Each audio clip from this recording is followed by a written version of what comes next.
Hey everybody, this is Retanya, the Real Estate Champion Flowers, and today I'm going to talk to you about whether or not you should make renovations before listing your house for sale. Now, let's get started. Dun, dun, dun, dun. Bow, bow, bow. That was my intro. No, didn't like it?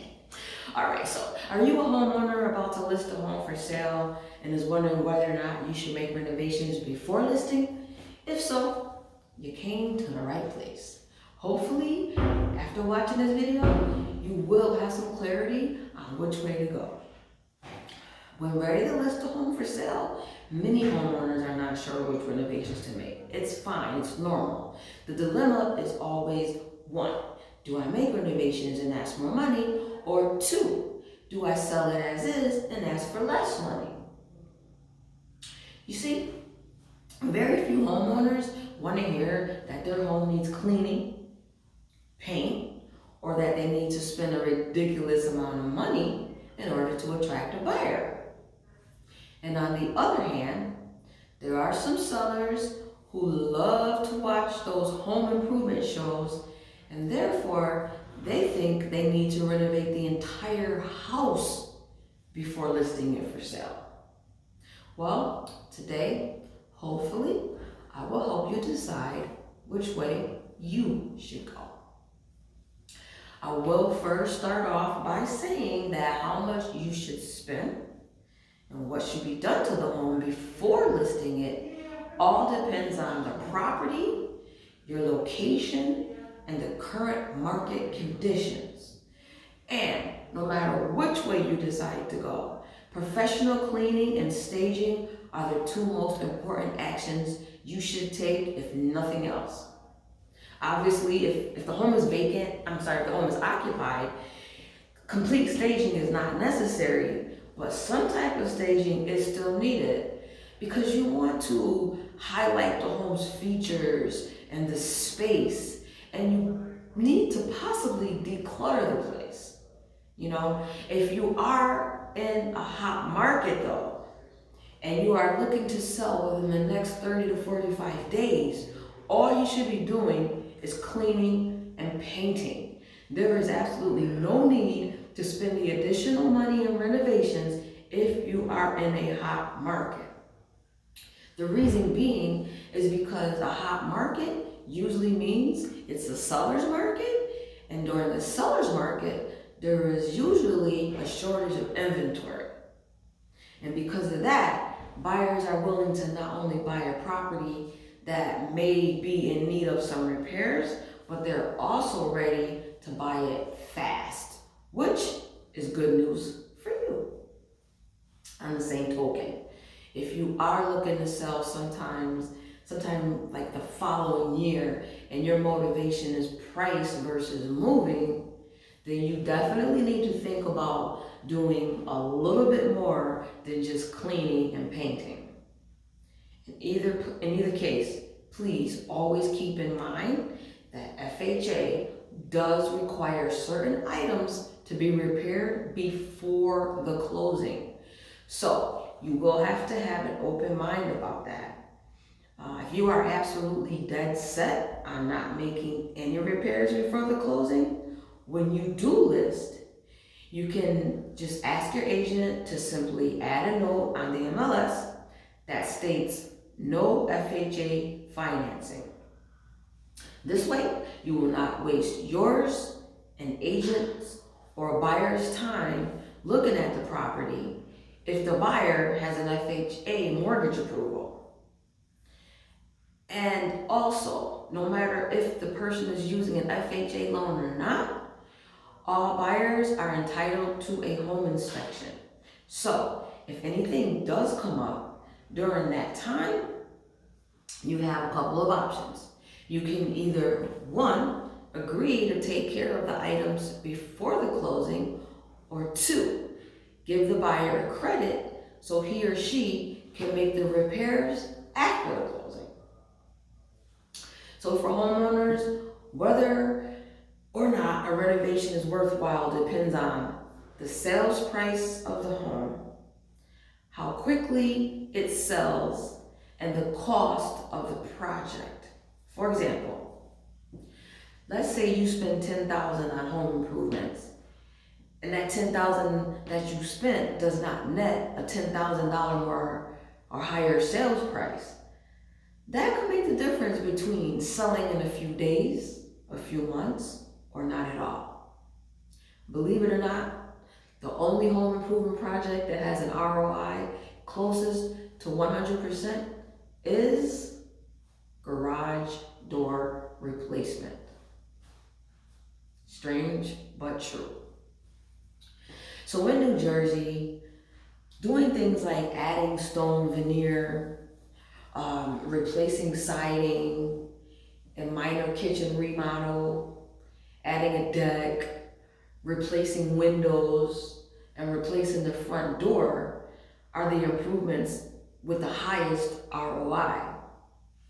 The equation basically boils down to how much something costs as well as how much a buyer would pay for it. So for instance, a minor kitchen remodel will recoup about an 80% return on your investment, while a bathroom renovation will recoup around a 60% return on your investment. So if you had to choose between the kitchen upgrade versus the bathroom upgrade, then the kitchen is the way to go. I mean, who doesn't love a nice new kitchen? A new bathroom is nice too, but one tends to spend a little bit more time in the kitchen than in the bathroom.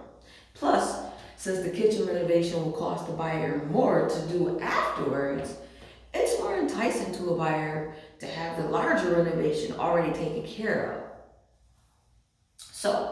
So far you've learned that cleaning, staging, inexpensive landscaping, curb appeal, and an updated kitchen are the most important if you decide to do anything at all. Please also keep in mind that a fresh coat of paint and new carpeting or little carpets go a long way. The trick is to do the bare minimum that will give you the biggest bang for your buck. For example, in kitchens and bathrooms, instead of buying new cabinets, you could choose to paint the current cabinets, change the hardware, add new appliances, and you can clean or replace the grout and caulk. And that will give you a fresh new look, your kitchen or bath, a fresh new look. In addition, as well as in other rooms of the house, you can change the bulbs, light fixtures, add plugs, replace switch covers, and those things will give you an upgraded look and feel. Say for instance, you have an unfinished basement and or a garage. You could possibly paint the walls white and the floor is like a soft gray, and that will give the buyer a sense that the space is usable. There is no need to spend thousands on blacktop to replace a crushed stone driveway. No need to replace a roof or an HVAC system if they work. And don't replace floors, because your taste may or may not be the buyer's taste. So no matter what you decide to improve or not to improve on the inside, please just don't forget to do some inexpensive landscaping and improve the curb appeal a bit, because those two things are the first and last things a buyer will see when entering and leaving your house. Now, let's talk about selling as is. While some may be tempted to sell as is, that decision always depends on the market. If the going rate of a house in your neighborhood is around $500,000 and your house is worth about $470,000 as is, but it will take $50,000 to get it in shape with the neighborhood sales, then it might not be worth fixing, because now you're over the comps, the comparables, the competition. But if you could spend that $10,000 I talked about before, and if that can help you get it in shape with the neighborhood sales, then it would be worth doing. But however, if you still decide to sell as is, there are some tools that can help the buyer's imagination. There are 3D renderings or virtual staging. Those are great tools to help the buyer visualize the place afterwards. So look at it like this. Getting your house ready to sell is like getting ready for a date. You comb your hair, you shower, you put on your freshly pressed clothing. This is the same thing as with a house. You put flowers in the pots, you upgrade the front door. You know, you might want to power wash the house, clean the gutters, and get ready for the buyers. Just do not forget to wash your windows. Having an experienced realtor will help you put things in perspective, since it all starts with the value of your home.